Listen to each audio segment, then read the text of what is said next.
Welcome to IndoctriNation, a weekly conversation series about protecting yourself from systems of control. I'm your host, Rachel Bernstein. Hi, everybody.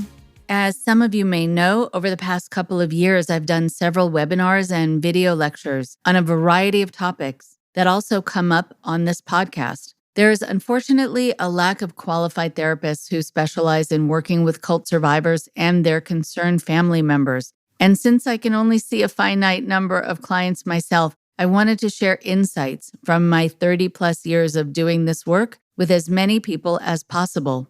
So, in pursuit of that goal, I've made all of my recent video lectures available on my website, rachelbernsteintherapy.com. You can find a link to the page in the show notes of this episode. There you'll find my lecture from the most recent conference of the International Cultic Studies Association, my, quote, Living in Freedom, unquote, series for survivors and their family members, and my recent lecture entitled Why Did I Stay?, which examines the many reasons that people have difficulty leaving high control groups. We plan on adding more video lectures in the near future, so if you have topics you'd like to hear me cover, please feel free to reach out to us and make suggestions.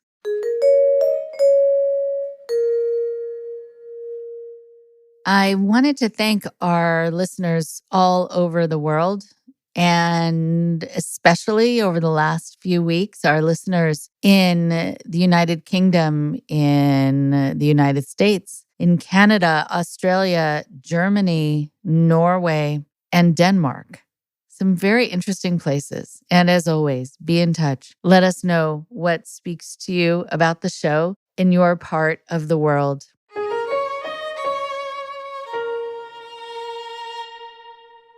And so for today, we have Mattie Jo Cowsert. She was a pastor's kid and proud purity ring wearer before she moved to New York City and experienced an unexpected worldview and identity implosion. When the Marriage Equality Act passed in 2015, Mattie Jo decided to share how the queer community was one of the catalysts for questioning everything she'd been taught. In her first publicly released blog post entitled God and the Gays. This was the start of her popular blog, God, Sex, and Rich People. Before terms like deconstruction, purity culture, or ex-vangelical became hashtags all over the internet, God, Sex, and Rich People exposed the sometimes painful, sometimes hilarious realities of a young female ex-evangelical navigating the diversity of the Big Apple, working for the 1% and trying to have good sex without hating herself. Since then, Mattie Jo has developed a pilot for a series based on her blog, which recently premiered at the Omaha Film Festival. You can find out more about Mattie Jo and her work at www.mattiejocowsert.com. Here's Mattie Jo now.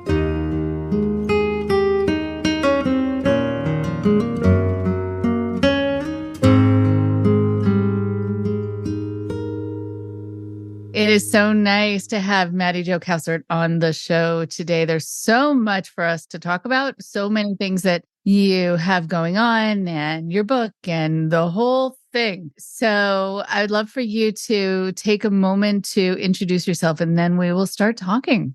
My name is Mattie Jo Cowsert. I call myself an actor, writer, shameless oversharer. I am based in New York City. I've been out here for about 10 years, and I started my blog, God, Sex, and Rich People, based on my sexcapades and sexploration and religious deconstruction.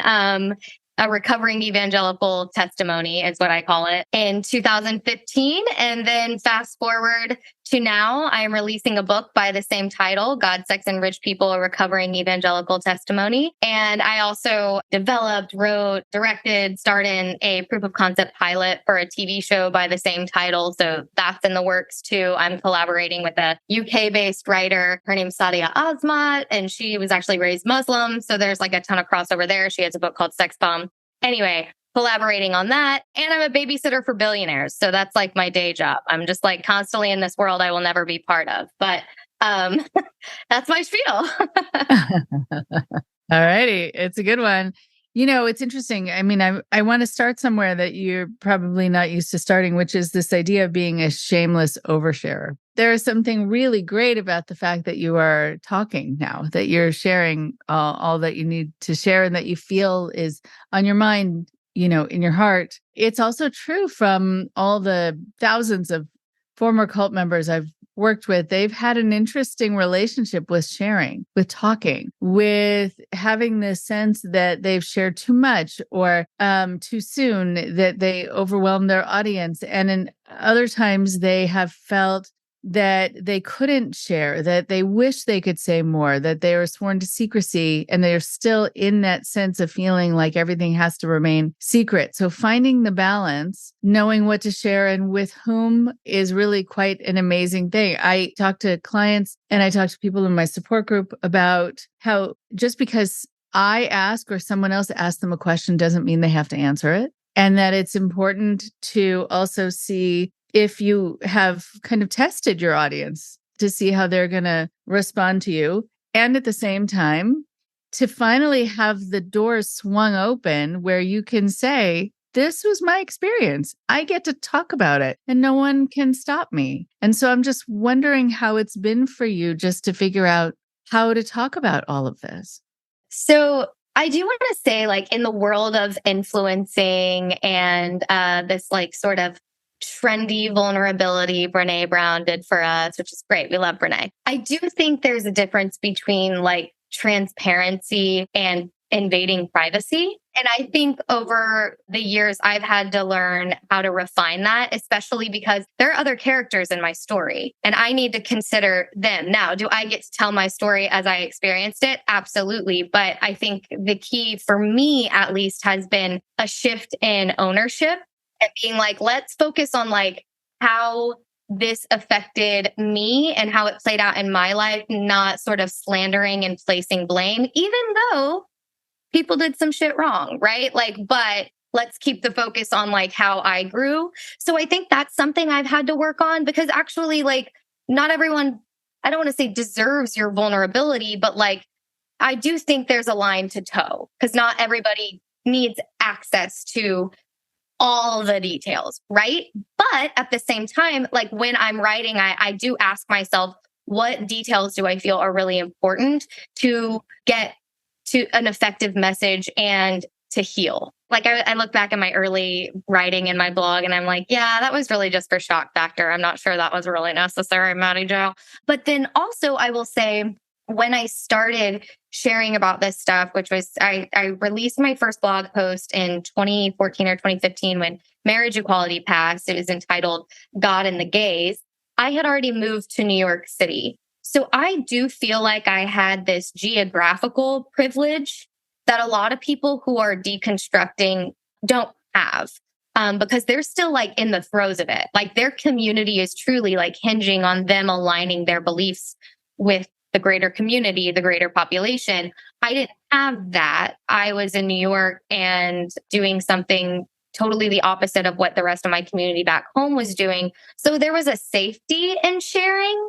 And I was always just kind of known back home as being like a loudmouth anyway, right? Which is just like, I say this all the time. I don't know why like Christians and like the patriarchy is so obsessed with female volume, but like I'm a theater kid, so I was always sort of like loud and out there and too much. And so even in my church circles, I was always kind of the one saying the things that everyone else was thinking, right? So like I remember in youth group, they'd be like, oh, masturbation is a sin, whatever. I'd be like, but what if you're picturing yourself getting fucked in a wedding dress, and they're, like, we love a workaround. So, and they'd be like, oh my God, I can't believe you said that. Like, I'm like, well, if it's all about your thoughts, and, so I don't know. I think there was something that I didn't have much of a fear of opening up, not initially. Later down the road, when some other things happened that had to do with sexual assault and whatnot, I did. I was like, oh, I'll never talk about this. But eventually I did. And, it made a huge difference. And I'm so glad that I did because it's been a huge part of my story. And I know it's helped a lot of other people. It's so interesting as you're talking also about being louder and stating things and that there is a reaction to that if you're a woman, if you're a girl. In fact, I'm thinking about that within Judaism, within my tradition, not in most of the parts of Judaism, but in the more Orthodox. There are kinds of synagogues that I just will not pray in because a woman cannot pray out loud. Their voice is going to distract the men, and so they can't lead the service, they can't sing along, they can't lead a prayer, even if they might be the only one who really knows it and the other guys they just showed up, who knows, but they can't. It's called Kol Isha, the voice of the woman. And along with so many strictures and rules put on women to curtail their behavior or their dress and their voice so that they don't bother the men. If there was that much attention shifted to the opposite, where it was, let's teach the boys and men to not be distracted by the woman and to kind of hold themselves together so that a woman doesn't have to stop doing something or dressing in a certain way, just so that a man doesn't get distracted. I'm not quite sure why it almost always goes in that direction, but it does. And so for you to also have been a theater kid, I have theater kids, my family with my kids, where they just want to belt out something and say something and stand in the middle of a room and go, hey guys, it's very comfortable and it's very much them. And so it makes me think about the times that you just weren't allowed to be naturally you.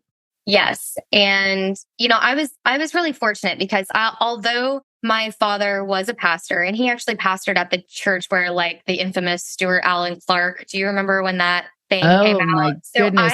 I lived in the parsonage of that church. My dad was the pastor of that church. Stuart came after, but my grandparents were still part of that congregation. And I saw Stuart preach one Mother's Day before he went viral. And I walked out of that service.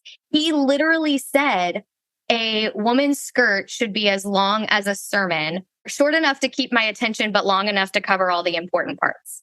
He said that in a sermon. I got up and I left. And so anyways, I'm lucky because my father's response to that sermon was like, oh, this is bad. Like he texted me and was like, are you okay? I was like, yeah, I'm in the bathroom checking on my IUD I got from Planned Parenthood. You could tell the pastor that, and my parents have always been about embracing our individuality as kids. So like, I remember as young as kindergarten, I corrected my teacher's English. She like said that she's seen my dad at the grocery store. And I was like, no, you saw him. And I got in big trouble from the teacher. But then later my parents were like, well, she didn't really do anything wrong, But they were like, Mattie, like, adults don't like when you correct them. That's embarrassing for them. Don't do that anymore. But they never my parents never tried to stifle who I was. They were very much like, go for it. They liked it. But then in church, I was getting a whole different set of rules and expectations of how to behave. And everything you were saying about the men, and it's so ridiculous because it's like people want us to not minimize and belittle and dehumanize men, but look at what you're taught. You're taught that you can't even talk without giving them an erection. That's insane. And that their erection is your fault. Like, and that they're just, I talk about it like I feel like church and evangelicalism taught me misandry because they basically taught me that men are predators. Like the second they're aroused, anything goes. They are mindless monsters. Now we won't elect a woman into the White House, but like, please, if one of the presidents gets a boner, everything's out the window in terms of his logic. And we're just supposed to, accept that. And it's just crazy. It's like, why? And that was so normal. That was incredibly tangential, but that was just normalized in my brain. Like, oh yeah, if I need to switch up my behavior for them. Right, exactly. There's this quote, and if anyone knows who it's from, it's something I found online and it wasn't attributed to anyone. So if anyone listening knows, please let me know. But I love it. And it says, women's bodies are not responsible for men's thoughts. And it's just this sort of perfect, like wrapped up in a bow. Yes, exactly. And that I think also, while you just brought up some other things, they were not tangential at all, because coming to the irony and the hypocrisy too, when you're talking about purity culture, then you have this person up there at the pulpit talking about how a woman's skirt needs to be short enough to keep his interest. That doesn't sound very pure. So I just wonder, I mean, it's disgusting. It's so disgusting. And I love your dad's response to that. That just is very good and supportive. So how was anyone supposed to make sense of the fact that there was so much happening and so much being alluded to and so much focus on sex? More so, I mean, I think within purity culture, there's way more focus on sex than there is in sort of general churches or synagogues or anywhere else.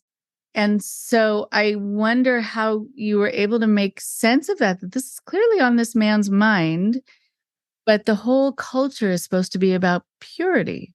Well, I mean, look, when you're trying to rob people of a very basic human behavior and feeling, which is sexual, whatever, right? It's going to drive them to madness.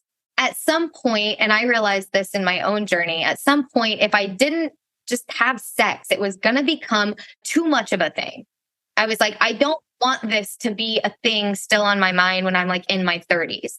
I will become, because the reality is, I always say this, like, it is totally okay if you have made the choice to abstain. I never want to shame someone for a choice that they autonomously are making, right? Not one that they feel has been forced on them. But at some point, and I had this conversation with a few priests, actually. I'm like, at some point, you guys are just missing out on like a really basic part of your humanness.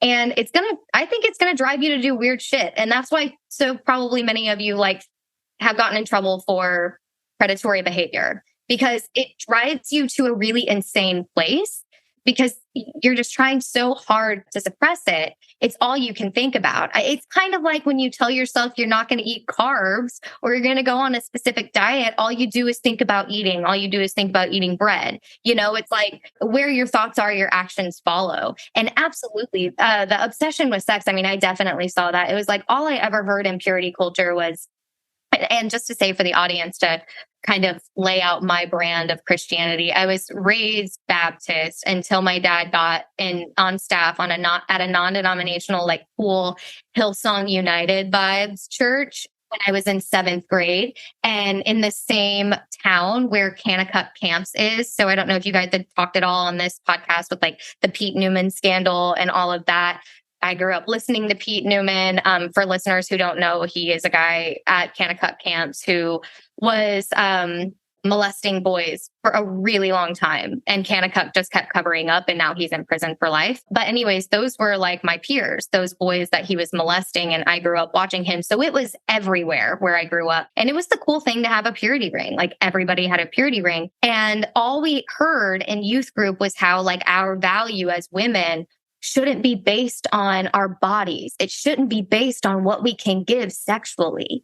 You know, it should be based on your heart, who you are in the Lord. And yet everything, once we had sex, you quickly realize, oh, everything about me and my value was in sex. It just was in not having it, by the withholding of it.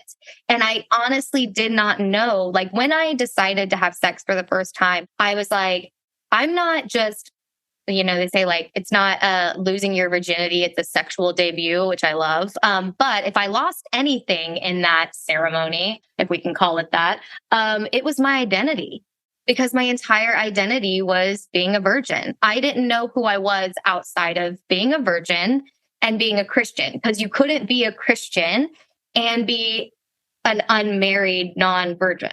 Like it just doesn't exist, right? So I was like, well, who am I if I'm not a virgin? And definitely who am I if I'm not a Christian? And that's why I say like my whole identity imploded thanks to like Tinder and my Jewish roommate, because I was suddenly like, I don't know who I am outside of this. So yeah, it's like just circling back to what you were saying, they say it's not about sex. They say it's not, it's not your sexual value. I'm like, it's everything about our sexual value. It's just how pure can we be instead of, how much like Cardi B can we be? Right, exactly. I mean, there are so many terms that you hear people using who are involved in these kinds of purity cultures. There was this interesting dialogue on, where was it? Instagram. So this man writes in, the wife of the new House Speaker runs a counseling business advocating the belief that homosexuality is comparable to bestiality and incest, according to operating docs. And so John Fugelsang, who I love, writes, if you compare consensual same-sex relations to bestiality, you are not a champion of Christian values. You're just a person who thinks a little too much about bestiality. It's like, okay, clearly that's on your mind, because why would you even bring that up? Yes. Okay. So we heard the same things too, right? Oh, if we let the gays get married, what are we going to do next? Get to marry our pets? I'm like, that's the leap. Right. And who would even think of that? Yeah. Yeah. But that is what I heard. I mean, I probably said that. In fact, I know I said that. I reiterated that to people when I was in this world.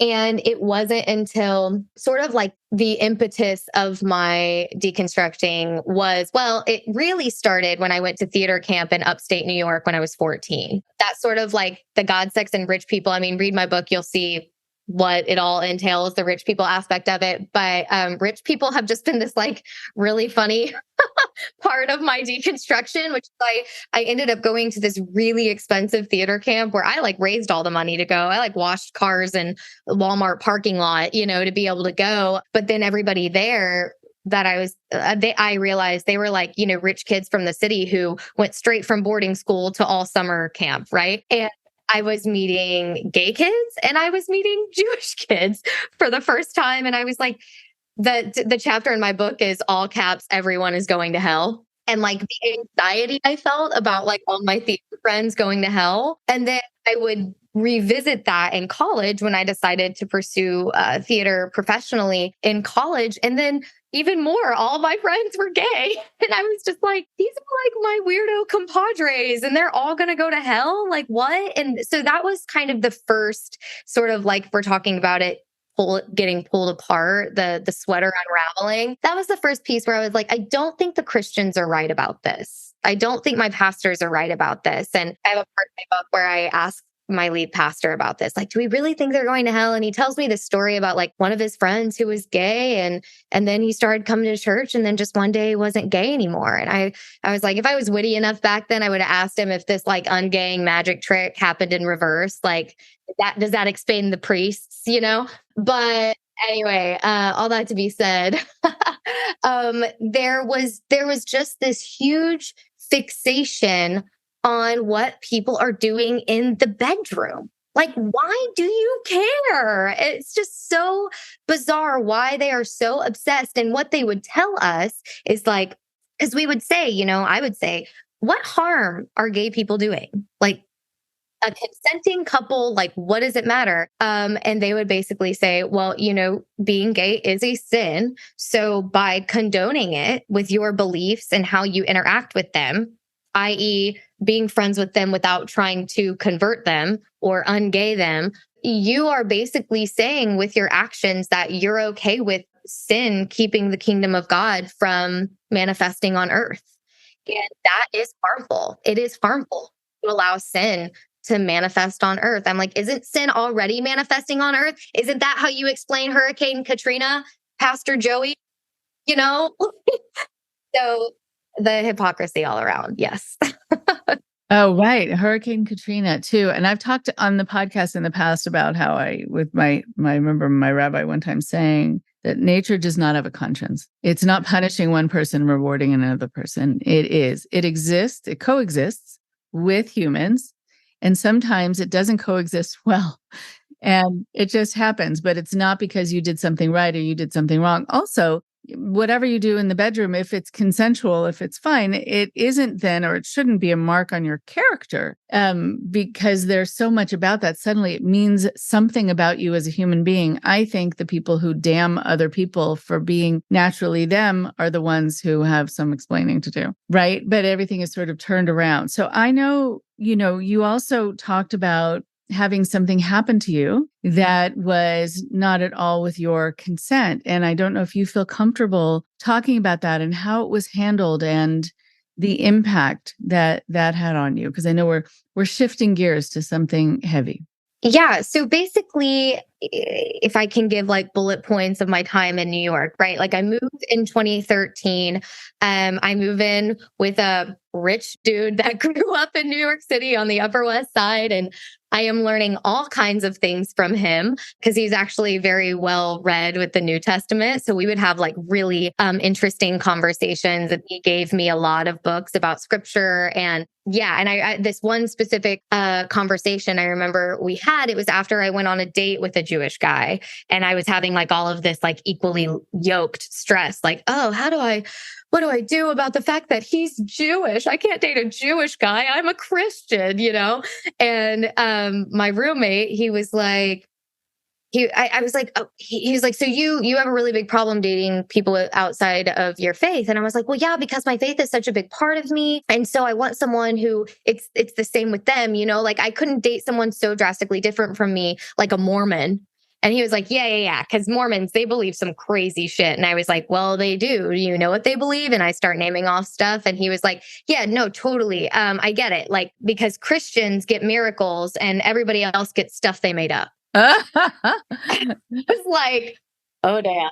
And it was the conversations that I would have with him that I was like, oh, crap. And then all along, going on dates, having all of this self-discovery from going on these dates and really getting to a place through like my reading and my research and my self-exploration of like just being like, I don't think Jesus is who I was told he was. So deconstructing my faith. And then also sort of having all of these lackluster sexual experiences, because what I thought on the other side of sexual suppression would be sexual empowerment, but instead it was just confusion. It was just sexual confusion because I didn't know how to conduct myself. So then I ended up, which I'm sure you're familiar with, like dissociating for a lot of sex. It's like, I know I was there, but I don't remember anything that happened. Or because, as a lot of people do, and I don't think we talk enough about it, I was using alcohol to numb and black out. And so I wasn't aware because of alcohol or dissociation. And so then once I got to a place where I was like, I don't want to do this anymore. You know, like I don't want, I was introduced to some books from a friend of mine that basically, going back to what you said about like punishment and nature and everything, it's called The Untethered Soul by Michael Allen Singer. And he basically says, it's this whole, you know, ideology that you choose your life. Like life doesn't happen to you. Life can happen to you, but you get to choose your response to it. And everything that you think informs how you believe how you act and your choices make up your life. Right. And it was the first time I was reading something that framed life as something I had a say in. And it wasn't just reward and punishment. Because up until that point, even though I deconstructed a lot of the stuff and I didn't like consciously believe in it, I was for sure still abiding by it subconsciously. Like, oh, anytime I don't book something, it's because God hates me because I'm having sex. I don't have a boyfriend because God hates me because I'm having sex. Like everything was reward and punishment. And I was constantly a victim. This stuff was saying like, no, MJ, you can change your life. And here's how you can do it. So then I just launched into like all this bibliotherapy, I call it. And I made the vision board. I started saying the affirmations and my life genuinely did get so much better. And I was in this like great place where I felt like I had gotten over this huge like 3-year fog, right? Like I was finally operating within some clarity. Part of that clarity was figuring out my sexual ethic and what I really wanted from sex instead of just like showing up for it and hoping the best, right? And so then I realized, I should probably be like aware for it and not like drinking and whatever. And what I was finding is that it was wildly disappointing and men were awful. Like my no wasn't listened to. I have a chapter in my book called No More Obligatory Blowjobs. And it talks about how I felt like often I was in these situations where I was consenting by exhaustion because the men would just push and push and push. And then finally I'd like blow them off just to get them to leave me alone so I could go to sleep. And I was so afraid to release that blog post because I did release that. And then, I was so afraid because I was like, oh my gosh, everyone's just going to think I'm like a horrible slut to say something like that, and like, why couldn't I be stronger and whatever? And in fact, so many women were like, me too. We have all been there. And I'm like, really? And so that was happening. And so I was really starting to like take notes and be like, okay, how can I make this better? How can I speak up for myself? How can I, vet these guys better? And then I had this really wonderful relationship with this guy that went really, really well, fell in love for the first time since my college sweetheart and learned a lot through that. And then I landed back in New York City because I was away anyway, back in New York City. I was away for some time on a performance contract. And then Donald Trump was elected. And I'm back in New York and I'm actually like very excited to start dating because I feel like I have these like, this how I'm going to do it. This how I'm going to like suss out the guys. This how I'm going to have these sexual experiences. And I meet this guy, 2 days after Trump's election. And we go on our second or third date and I really like him. I'm like really enjoying my time with him. He asks me if I want to go back to his apartment. I initially say no. And I say because I know what that entails and what expectation will be there. And I'm not ready to like do that. I'm not going to fulfill that expectation. And he was, of course, like, no, of course not. Like, I'm just really enjoying you. And I'm like, I'm enjoying you too. I would love to go back with you, but like, please, I'm being clear, And he was like, yeah, of course. We go back. I take like one sip of whiskey. I won't go into the details, but essentially I was date raped. And I woke up the next morning and like, I really tried. Like I tried to sleep on the couch. I told him I didn't want to go into his bedroom. Like my no was not heard. And so then the next morning, it was one of those like feelings of, looking back, I just was like, can I even call that rape? Because like I was drinking, I did like him. I was at his apartment. And now I can look at that and be like, those are all such bullshit. It goes back to like, not speaking because you're going to distract the men. It's like, no, when I get too drunk, I want to eat Taco Bell and go to sleep. I don't want to sexually assault someone. Whenever I go to my apartment, lots of things happen in my apartment that don't involve rape. Like why do these settings just make it okay? And then I was even more afraid because of my platform with my blog. I was so afraid to tell everyone because I just knew, especially all my family and friends back home, they'd be like, well, what did you expect? You talk about sex on the internet, Mattie. I just did not know what to do. Except I knew that I had one place I could turn to that I had loyally turned to, or they had rather loyally helped me over the years, which was Planned Parenthood.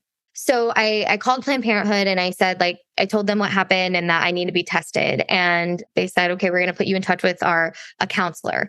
So then they put me in touch with a counselor and she let me know that actually they can't test you right away for STIs. You have to wait like 2 to 3 weeks for anything to even show up, but they can partner me with a social worker and a doctor at the ER, at this specific ER. And I need to get there in the next 48 hours. That was really important because they're going to give me preventative medicine. They're going to like do all of these things, but they need to happen quickly. And I was like, oh, is it free? Because the whole reason I went to Planned Parenthood for so many years before, well, it was a few reasons, but a big one was insurance. I was like, I was on Medicaid. I'm an actor. Like I didn't make a lot of money and I couldn't find a gynecologist to take my insurance. In fact, until this last year, I did not have like a legit gynecologist. I just always went to Planned Parenthood because I know they're going to take my insurance. No questions asked.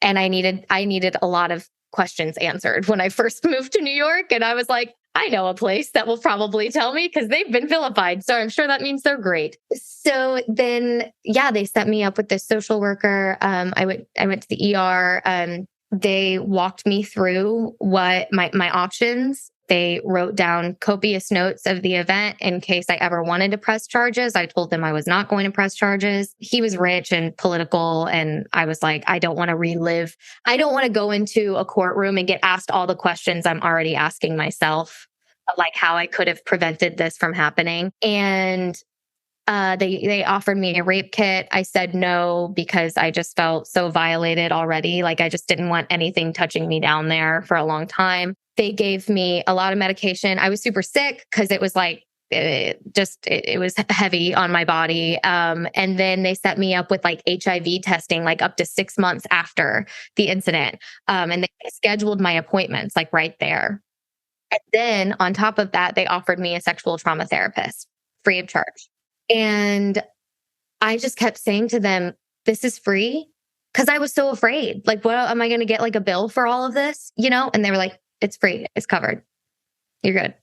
And I was like, and it took me a while to go see that sexual trauma therapist because at that time, therapy wasn't trendy yet. Now, if you're a millennial and you can get therapy, you're probably like getting therapy. But like at the time, it was only for people who had like real problems. And I didn't want to make this thing that happened to me against my will a problem. I was like, this will not dictate my life. I am still going to carry on and whatever.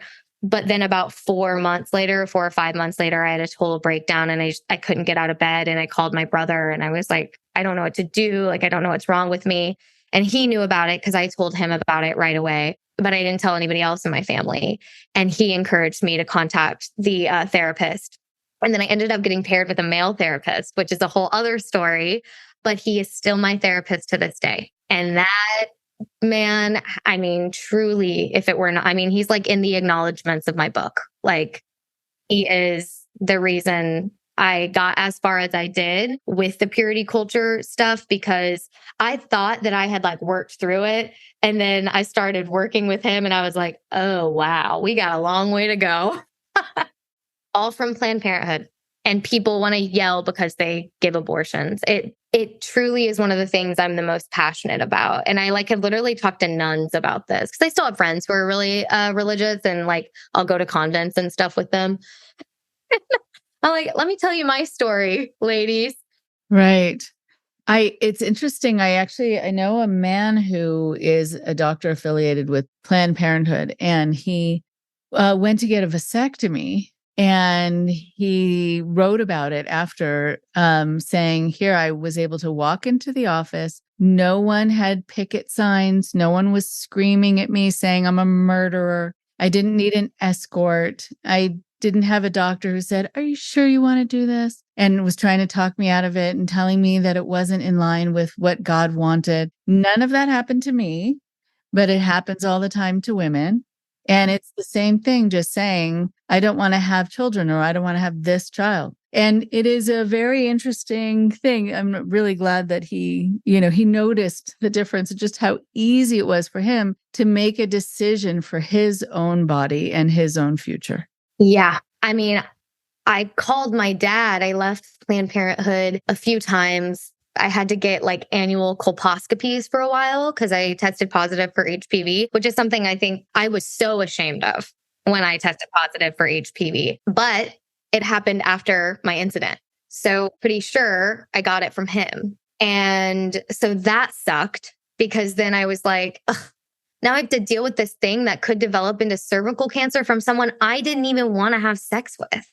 And I'm leaving Planned Parenthood after my colposcopy, which is not a fun procedure. And I walk outside in New York still to picketers. And I'm like, you have no idea what women are going through in there.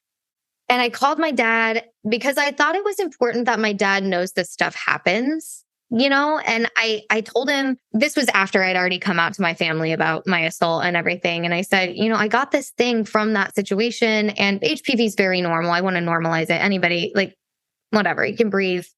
You've had sex with people, you probably have HPV as a woman. It sucks, but it's real. And as long as it's monitored, it's totally fine. But yeah, I just wanted to tell my dad that, because I was like, I am going through something really difficult in there. That is something I didn't choose. And I'm walking out to people calling me a baby murderer. And yeah, I had words with the nuns about that too. Okay, good. I'm glad you had some words with the nuns. Yeah. Yes. Also it's very heavy when we think about, I've had a chance to work with some of the young women who were in La Luz del Mundo, with the pastor who's now in jail, luckily, although it should be for way longer than it is. And they were his consorts. They were raped by him at a very young age. And then his limo driver would bring them to a clinic to be checked or to get abortions. And they would be yelled at by the people working there and called names and told, what's wrong with you? No one asked questions. Why these 13, 14, 15, 16? girls are coming back over and over again, being dropped off by a limousine because the pastor had all the money and, the followers had none. And I think, the fact that you were able to have words with the nuns is a really good thing, because I think about all the women and girls who haven't been able to do that. They've just needed to deal with being violated and then being shamed, and nothing happens to the man who does this to them over and over and over again. And so just being empowered to be able to say what has happened to you and what's wrong. I think it's also a really good reminder for listeners in general, when you're listening to a story, that if you're all too easily going to focus on the behavior of the victim and questioning the victim, you want to keep yourself in check. It happens when people just say, I got involved in a cult. The listener often doesn't think, God, who runs these groups and why would they do this to people? But they think, why would you get involved in that? Yeah. Why are you such an idiot? Right. How come you can see what it was? But the focus is always on the wrong person. Yeah. I just don't understand. It's like low-hanging fruit. Yeah. Yeah. And I said to be clear, the people picketing weren't nuns. That was a separate situation, but the nuns were telling me how they would basically find these women coming out of Planned Parenthood, and they would say, you don't have to do this. Do you know that there are other options? And this convent actually did help women raise these kids. The nuns were the daycare, the teachers, they gave these women a place to live, helped them develop a resume, get jobs. And I was like, that's amazing, because you guys are giving what a lot of women don't feel like they have, which is support. And that's awesome that you're doing that. But where I draw the line is, one of the nuns said, yeah, we just let them know that they're forgiven. There's this, because she was talking about how one of the women had an abortion, but then didn't have an abortion for the second time she got pregnant. And, the shame that they experience, and we just let them know, you are forgiven. That is why that sin is done. God doesn't even think about it. You don't have to think about it. And I said, look, I'm not arguing that anyone comes out of an abortion completely unscathed. I get it, right? I'm not trying to say that you just do it and then go to McDonald's and go on with your life like nothing happened. But I do think that this language you're using makes it worse, because you're calling her decision sin. Therefore, giving and telling her it is something to be forgiven for. So you're actually making her probably feel worse than she probably felt before that exact language was used. Calling something a sin and acting as if it needs forgiveness, that is going to put so much greater heavy, just make it a bigger deal than it is. Like masturbation, calling it a sin. It's not really that big of a deal, but if you call it a sin and say it needs to be forgiven, that messes with people's psyches, Right. I mean, that is a nuanced distinction, but I'm really glad that you brought it up, because there are a lot of people who feel that they're being taken care of and really heard and really understood by very well-meaning people. But there is this inherent message woven in that still you've done something wrong and that you need absolution somehow, which is not at all right. Yeah. And it's a big reason why people ask me, do I still consider myself a Christian? And for a long time, I didn't talk about it. I think I just released a blog about it in 2021, 2022.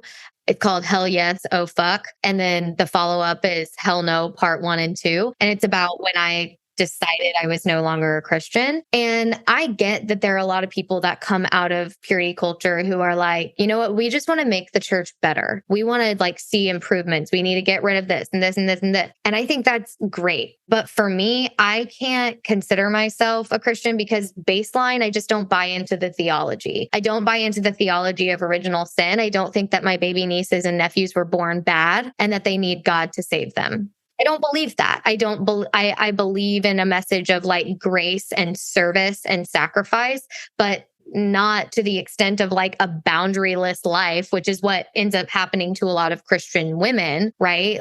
Just give of yourself constantly and blah, blah, blah, blah. And also at the very core, or the very I would say conception of organized Christianity is the Catholic Church, right? And it was formed for political power. I don't think you're ever going to get away from that. I mean, call me a pessimist, but you can do all the advocacy and all the work in the world. It was born a kind of corrupt system. Like, I don't know that you're ever going to get away from that. And so anyway, the whole, going back to what you were saying, the whole language around like sin, original sin, needing forgiveness, needing redemption from the Lord, or like even I see it even when my dad talks sometimes. My dad is an incredible, exceptional human being, and he'll still be like, I don't know, there's that scripture that's like, I am but a dirty rags or something like that without Christ. I'm nothing without Christ. I'm nothing without Christ. As if Christ is the only good thing about him. And on his own, he couldn't come around to being like a really great person, because that was a big thing too when I was walking away from my faith, is I was like, but what will my moral compass be? Because that's what we think too. Without Christ, we're just going to be like unhinged, and we can't be good and all of that. And I just see that. And I'm like, there are so many really wonderful people who basically have horrible self-esteem because of this original sin idea.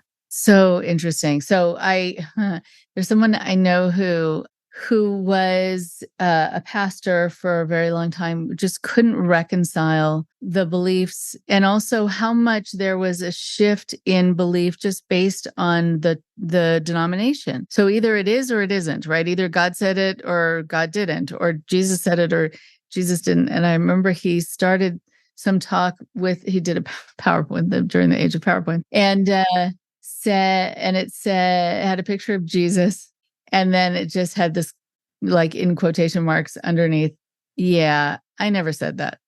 And that was so good, like that just set the tone for the whole, like, yeah, no, we're good with that. Just, I don't know who made that up and attributed it to me, but I'm kind of a cool guy who's just a teacher and wants people to love each other. And I'm going to go walk on water. You have a good day. Like, it just felt very, I don't know. I feel like he's like some fellow Jewish guy I would get along with, right? Like, we could hang out, but not that whole, the fire and brimstone, the hellfire, basically, the I'm nothing without, which is very interesting. And it's hard to overcome that. And even with your dad being so forward thinking in so many ways, there's still some things that just get under your skin. Well, yeah, because what I always say is that at the root of every lie that the evangelical church espouses is a motivation of social control. And the best way to control a population is to sever them from themselves. Because if they don't know how to think or feel for themselves, they will always outsource that to someone else. So then that's where you get the language of like the spirit versus the flesh, right? So like the spirit is good. The spirit is of the Lord. The flesh, that's you. That's you as a human. Everything about you as a human, bad. Replace everything about the flesh with the spirit, right? And they're always at war with each other. And then that whole, like, I am nothing without Christ. You have no sense of self outside of this thing that is within you because of the Holy Spirit, but not really because you're a piece of shit without it, and it's this, how much they sever us from our bodies. They teach us just like not to respond to cues of safety and all of that. And so that is how they gain so much control, because they basically teach you that you as yourself before Jesus came into the picture is bad. You are bad, bad, bad, bad. The intro of my book is basically like, you're so good. I just need you to remember that from the start. Like, you are so good. You are not bad. And because that's all I heard is you're just bad, bad, bad, bad, bad. You're nothing without Christ, And it was just this way to rob us of our sense of self on like a mental, emotional level. And then, everything else with purity culture with the physical level, right? Right. So I know that we're coming to the end of our time talking, and I hope we get to talk again because there's so much to talk about. I want you to talk just a few moments, if you can. You've already touched on the healing process and having a therapist, and just if you can say and offer some ideas for people listening about what it was that was helpful during this therapeutic process to help you untangle things or to feel like you were okay the way you were. I'm wondering what messages you got. Yeah. So I got into sexual trauma therapy in like 2017. And first of all, and I'm sure you know this, get a good therapist, which is hard, right? I got super lucky. I got gifted one from the Lord, from God, from the universe for free. He's not free anymore. I pay for him now, but at the time, but he was just a really good therapist.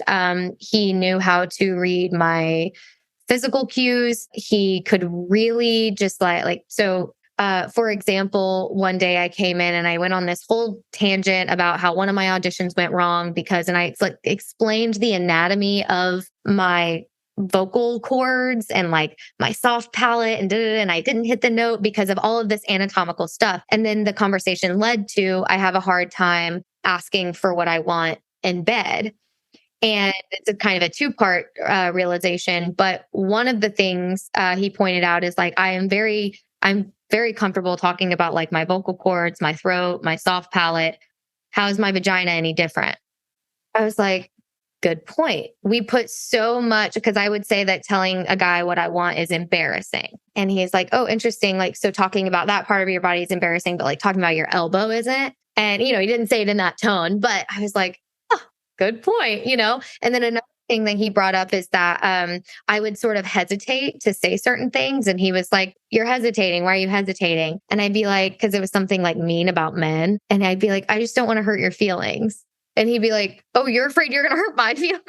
And then we talked about how often I dismiss my own feelings to caretake men's feelings. Then we got into, we unpacked more in other sessions about just how much of a pedestal men are put on. They're like sort of framed as predators in the way that we talk about them in the evangelical church, but they're also put on a pedestal. Like in my mind, to be chosen by a man was tantamount with being loved by God. So I put them on such a pedestal. So I would do anything for their approval at the expense of my own self-respect, at the expense of my own pleasure. My yes to them was a no to myself. It was things like that I really got down to the nitty-gritty about. And then while I was doing that, it took me a while, but I started dating again. And I felt safer to date with these like new discoveries. And then I would like go on a date with a guy and then I would come back and talk to my therapist and I'd be like, this is what I like. This is what I didn't like. Oh, why did you like this? What did you enjoy about this? What did you, and we would sort of like review everything together. And that helped me create my sexual ethic. And it really helped me figure out who I wanted to be myself and in relationship and what I truly desired and what my values were.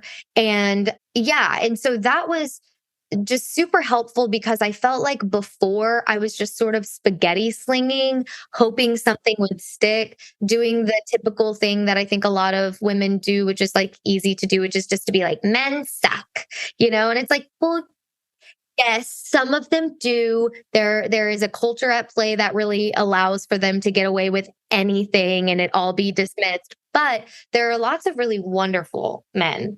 And how do I start to believe things in myself in order to attract the guys that also believe those things? So for example, I also realized that I was like Madonna whoring myself. Like I would only sleep with guys who I thought I had no future with, because if a guy actually liked me, I was afraid if I slept with him, he wouldn't like me anymore. Things like that. And I just wasn't fully comfortable opening up myself sexually to a dude where there was like actual potential. I was also afraid if I like slept with a guy too soon, that was the reason he became uninterested. And what I realized is that I had to undo a lot of that thinking for myself in order to attract a guy that doesn't think that way. So it was stuff like that. That was like, I call it my fucking field study. But it was important and it was nice to have someone alongside, not actually there alongside, but someone sort of like decompress and have like professional help with. And I mean, still, I'm in a long-term partnership now, and Patrick is my therapist's name. I mean, basically every week it's like helping me through my relationship stuff with things that still pop up. That's fantastic. Oh, I'm so glad you have that. And it's nice and consistent and you can check in and get feedback. It's really lovely. It's really, really important. So just as we're finishing up, let people know where they can find the myriad things that you're doing and that you have out there. Go for it. Yes. So you can find me mostly on Instagram. I do have some TikToks, but that platform terrifies me. So if you are on the TikToks, I have videos over there you can go through, but I don't post there very often. It's my name is MattiJo. So it's two T's and an IE for Mattie. Mattie Jo, J-O, no E. So on TikTok, it's Mattie Jo Cowsert, the word squirt. On Instagram, it's Mattie Jo Cowsert, Cowsert. And then for my blog, so my book is set to come out in winter, spring 2024, but that could change. So, because of something I spell out in my blog post that I just released. So, subscribe to the blog, mattiejocowsert.com/God, sex, and rich people, and the word and, not an ampersand, to get all the updates, because I'm going to be keeping people in the loop with the book. But in the meantime, while the book is not out yet, you can read an arsenal of, if I do say so myself, amazing writing on my blog. There's a lot there. And if you, when you subscribe to the blog, you'll get sort of like your freebie, which will give you like a starter pack for reading. And if you DM me and you're like, hey, I have this question, I'll be like, I wrote a blog about this, and I can send it to you. That's fantastic. Okay, so everyone needs to check out her fantastic writing everywhere. And I'm sure I always say, like, if you don't like your writing, who will? So I'm sort of abashed about that. I'm like, whatever, it's great. That's good. No, but I like coming out of the experience that you've had, just that you have things that you can feel really confident about. And it's so nice to hear. So it was wonderful to talk to you. And let's do it again whenever you want. Yes, this was so great. I loved it. I love what you're doing. I started your episode with "You can't get to heaven in a mini skirt, girls." So I love what you're doing over here. So thank you so much for having me. Of course, of course.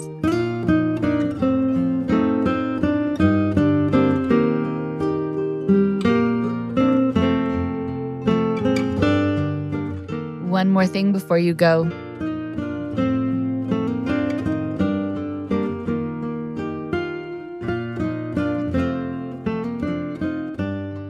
Thank you to Mattie Jo. It is really good to hear from someone who is so open, so willing to talk, and also so willing to say things in a way that would have been prohibited in the past. Not everyone actually needs to do that when they get out of a restricted environment. They find other ways to express themselves. But there's some people who really were kept from expressing themselves verbally, who enjoy the freedom to be able to say what's on their mind and say it the way they want to say it, because they can. And because it's not any kind of judgment about someone's character or if God loves them or not, if that is anything that they're questioning or anyone else is questioning. Being able to use the words that you want to use is a very empowered way to be. And I really like that Mattie Jo uses language that is strong, that shows that she is an independent person and fearless to a certain degree. One of the things that is so important, I think, too, when Mattie Jo is talking about all that she went through, is that she mentioned something about Planned Parenthood. Now, there are some people out there listening, I'm sure, who are going to have a feeling about Planned Parenthood, thinking that it's just a place where people go for abortions. This is not an ad for Planned Parenthood.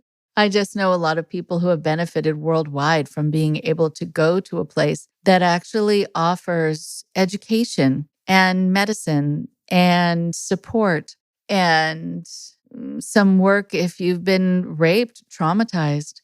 There is this lovely sensibility and sensitivity that exists in places like that. And they're never one-note sambas, so to speak. It's not just a place for abortions, but that is a service that is provided. And for many people, it is life-saving. One of the things that I want to be able to talk about in general, though, is the fact that there are resources out there like Planned Parenthood that people within cultic systems know nothing about.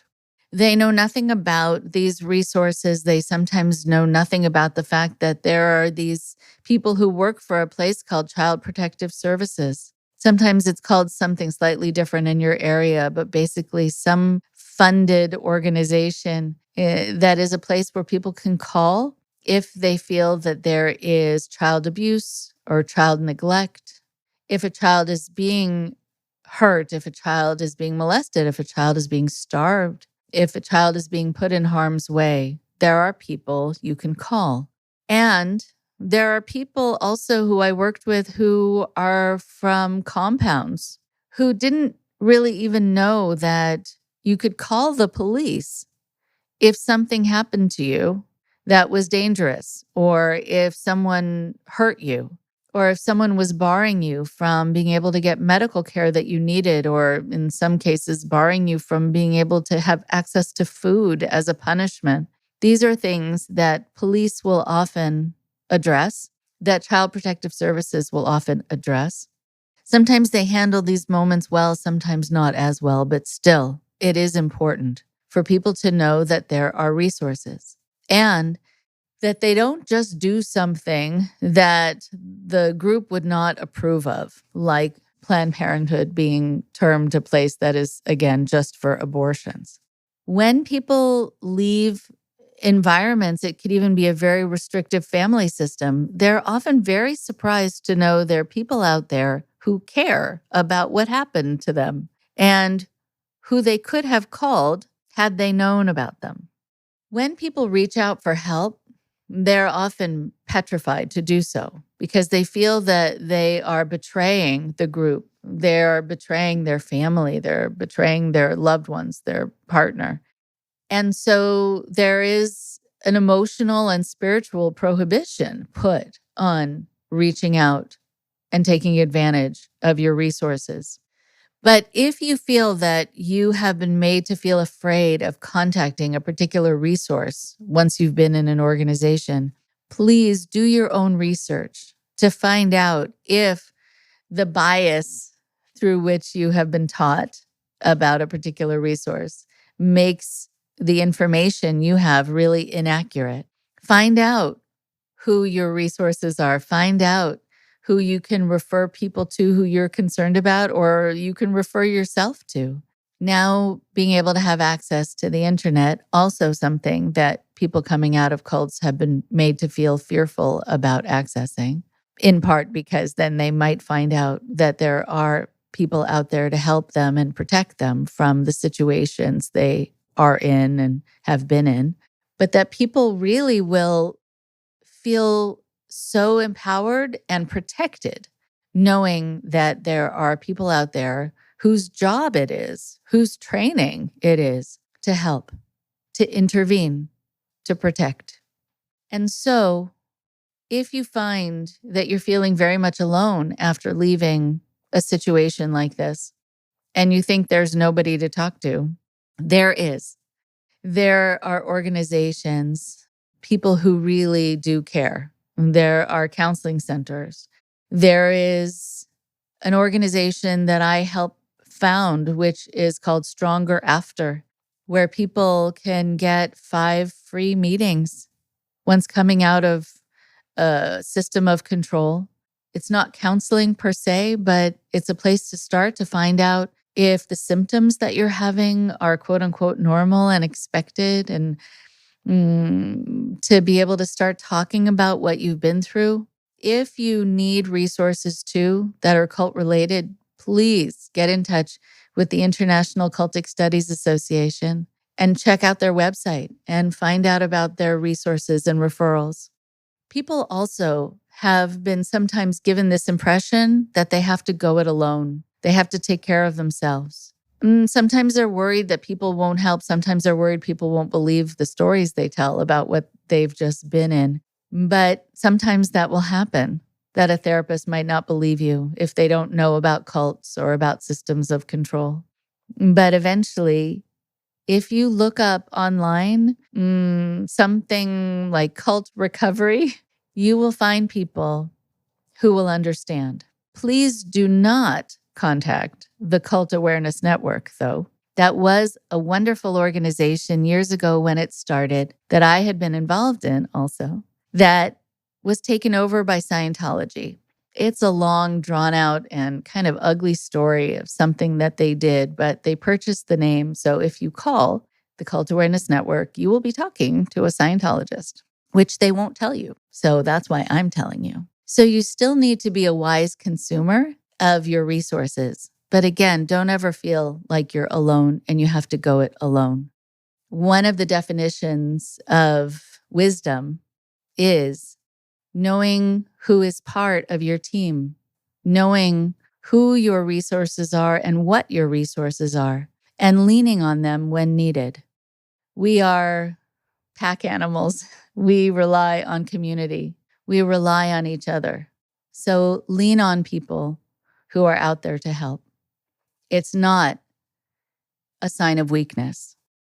It's actually sometimes a symbol of strength that you're mustering up the courage to reach out for help. And so I support you in doing so, in finding people who you can link arms with along your journey of healing. Take care. Talk to you next week. Thank you very much for listening. Please support Indoctrination on Patreon at patreon.com/indoctrination. Be sure to give us a follow on our social media. Find us on Facebook and Instagram using @Indoctrination Podcast. And for Twitter, find us at @_indoctrination. We love hearing from you too. So send us an email at indoctrinationshow@gmail.com. And for more updates on the show, visit our website at www.podpage.com/indoctrination.